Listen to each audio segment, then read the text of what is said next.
Good morning सभी को एक न्यू दिन के साथ में। आज तो क्या है, हम काफ़ी लेट हो चुके हैं। हमारा पहले दिन पूरे छूट चुका था। पता नहीं आज क्या हुआ कि जब सो रहा था ना, बीच में खुली थी 7 बजे, फिर वापस सो गई। 5 मिनट में उठ जाऊँगा, पर बस 5 मिनट में 1 घंटा ही हो गया, एक नहीं 2 घंटा। कोई बात नहीं। अब क्या है ना, नहा धो के फैशन हो गया, मैं कॉलेज के लिए रेडी हो चुका हूँ। अब लेक्चर में BNSS का है, तो जल्दी से बिना कोई टाइम वेस्ट करे लेक्चर लगाने चलते हैं। अभी क्या है, कॉलेज ख़त्म हो चुका है और अब जो है हमें एक इवेंट में जाना है, जो कि आगे मैं वीडियो में दिखा दूंगा उससे कुछ क्लिप।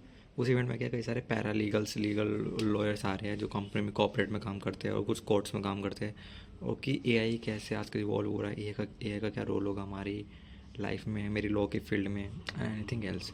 सो अभी क्या है, उसको अटेंड करते हैं, देन अपने घर जाएंगे और घर जाने के बाद में रेस्ट करेंगे और फिर कपड़े धोएंगे, क्योंकि आज फ्राइडे है, आज लास्ट वर्किंग डे है। जल्दी कपड़े धोकर निपट जाएंगे ताकि जो ट्यूसडे को अपने MST स्टार्ट है, लगातार MST होंगे 4-5 दिन, उसकी तैयारी कर सके। e-hearing, everything will be online. Right now we have seen when e-file, simple hard filing is done. Now we have gone to reach to e-filing.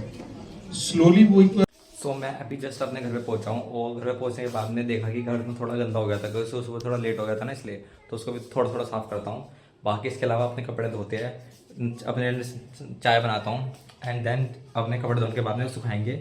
और कोशिश करूँगा दोनों शिफ्ट के कपड़े धो दूँ, क्योंकि अगर मैंने आप दोनों शिफ्ट के कपड़े धो दिए अभी से मेरे पास ज़्यादा टाइम नहीं बचा, क्योंकि धीरे धीरे अंधेरा हो रहा है। कोशिश करूँगा दोनों शिफ्ट के कपड़े धुल जाए। अगर दोनों शिफ्ट के कपड़े धुल जाते तो मेरा कल बहुत ज़्यादा टाइम बच जाएगा। तो चलो सबसे पहले कपड़े चेंज करते हैं। अपनी चाय बनने के लिए रख दी है। बाकी इसके अलावा थोड़े से बर्तन है जो सुबह के रह रहे थे, वो भी धो ही देंगे चाय पीने के बाद में। बाकी पहले शिफ्ट के अपने मशीन कपड़े रख दिए और दूसरी शिफ्ट के कपड़े रेडी है अपने। और ये तो खैर 2-4 ही है, ये हमारे कपड़े धोने नहीं है, ये बस तय लगा के कपड़े में रखने हैं।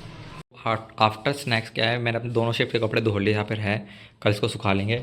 बाकी इसके अलावा मैं डिनर भी करके आ गया हूँ और मैं अपना दूध भी लेकर आ गया हूँ, जो अभी उबालूँगा। इसको रखते हैं यहाँ पे पहले, फिर दूध उबालेंगे। अब क्या, मैंने अपना डिनर अभी कर लिया है। अब क्या, न्यूज़पेपर एनालिसिस करना है। देखो यार, मंडे से एग्ज़ाम स्टार्ट है तो पढ़ाई भी करनी है, उसको इग्नोर नहीं मार सकता। बाकी इसके अलावा जो आज के मेरे टारगेट्स हैं, MST के लिए पढ़ाई करनी, अपने इंग्लिश और ये सब आज करूँगा, चाहे कुछ भी हो जाए। आज 1 बज जाए, बिल्कुल सैटरडे है, टाइम ले लूँगा, कोई दिक्कत नहीं है। बात सैटरडे की भी नहीं है, बात है कि अब मुझे लाइफ में ना, अब तो मैंने बताया ना मेरे 60% पोटेंशियल रह रहा है, उसको धीरे धीरे अनलॉक करना है, चाहे कैसे भी करूँ। I don't care, I don't know, करेंगे। सबसे पहले अभी के बाद न्यूज़पेपर देखते हैं, देन आगे दिखाते हैं।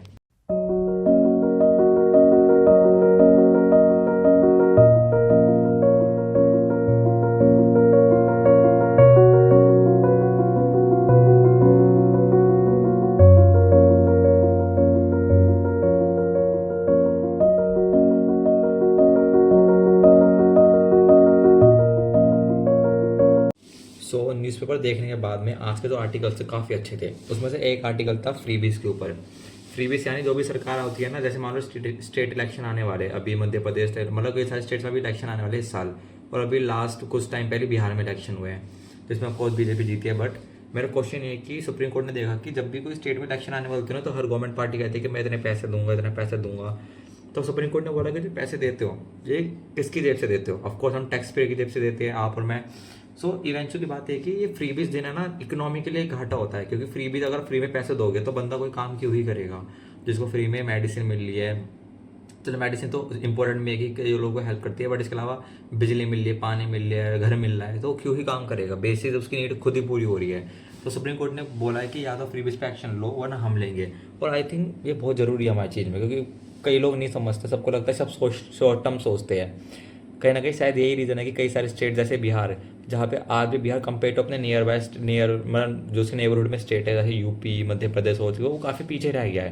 कहीं ना कहीं ये रीज़न ये भी है कि वो चाहे तो अपने वोट से अच्छे बंदों को दे सकते हैं वोट, लेकिन वो फ्री के चक्कर में कई और वोट दे देते हैं। तो एक वही सब्जेक्टिव चीज़ है, लेकिन मैटर ये करता है कि इवेंचुअली फ्रीबीज इकोनॉमी के लिए वाकई में बहुत बुरी चीज़ है लॉन्ग टर्म में। क्योंकि कोई भी पॉलिटिकल पार्टी है, सबको पता है कोई मेट्रो बननी है, कोई कुछ प्रोजेक्ट बनना है, एयरपोर्ट बनना है, उसमें लगता है टाइम 4-5 साल से ऊपर का कम से कम। पहले प्लानिंग होगी, लैंड एलोकेट होगा, फिर जाके बनना स्टार्ट होगा, फिर जाके बनेगा, उसमें टाइम लगता है। और हर पॉलिटिकल पार्टी पर टाइम होता है 5 साल का। तो 5 साल में ऐसा क्या करे कि लोग हमारे पास ही रहे हुए फ्री बीज देने का, फ्री में दो, फ्री में दो। और पता है फ्री बीज का बजट कितना होता है? मैं आपको एग्जांपल देता हूँ। इसरो यानी इंडियन स्पेस रिसर्च ऑर्गेनाइजेशन का सबसे पूरा बजट ना, पूरे भारत का, मतलब जो हर बजट में आता है, वो 14-15 हज़ार करोड़ के आसपास का होता है।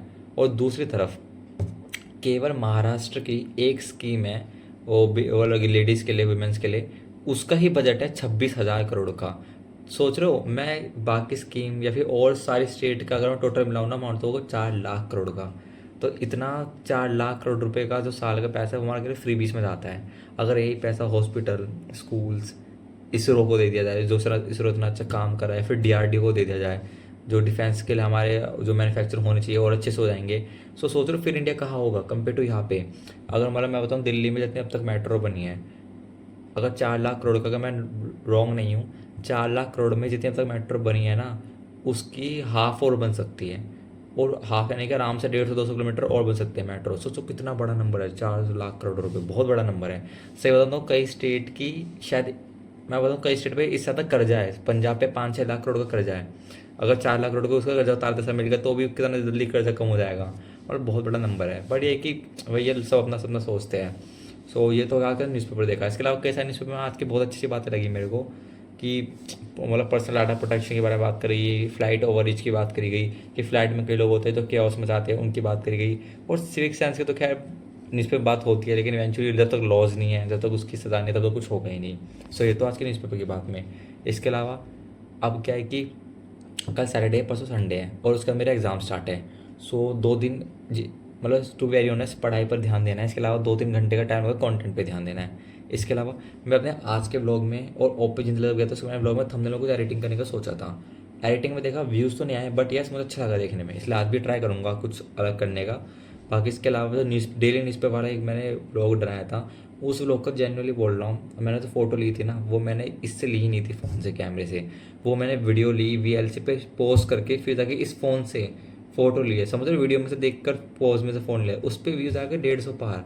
मेरे यूट्यूब चैनल पे अब तक किसी वीडियो पे 100 से ऊपर व्यू नहीं गए हैं। एक ही वीडियो इस पर 150 पार गए, वो ये वाली वीडियो। इससे पहले जो थी वीडियो लास्ट में, वो 80s में गई थी टॉप नॉच पे। जो सेकंड टॉप है वो थी क्योंकि इंडिया टीम जीती थी, मैंने उसको थंबनेल लगाया था, केवल इंडियन टीम की वजह से थी, मेरी वजह से नहीं थी, मैं जानता हूँ ये बात को। बट 150, मैं कहा ओके वेरी गुड नंबर। सो ये तो होगी आज की बात। बाकी इसके अलावा आज के जो मेरे गोल्स ऐसे न्यूज़पेपर पढ़ने का, कॉलेज जाने का, स्टडीज़ और इंग्लिश रह रहा है अभी, वो भी कर लेंगे इवेंचुअली। सो ये सब तो हो ही जाएगा। सो बाकी बात ये है कि मैं काफ़ी खुश हूँ क्योंकि आज कपड़े धो लिए, काफ़ी ज़्यादा खुश हूँ कि काफ़ी बड़ा हेक्टिक काम है हट गया है। सो अब क्या, मैं इस लोग को ख़त्म करता हूँ, कल मिलते हैं न्यू लोग के साथ में। तो सबका सब ख्याल रखना। वन डे वन से वन बेटर में। Thank you.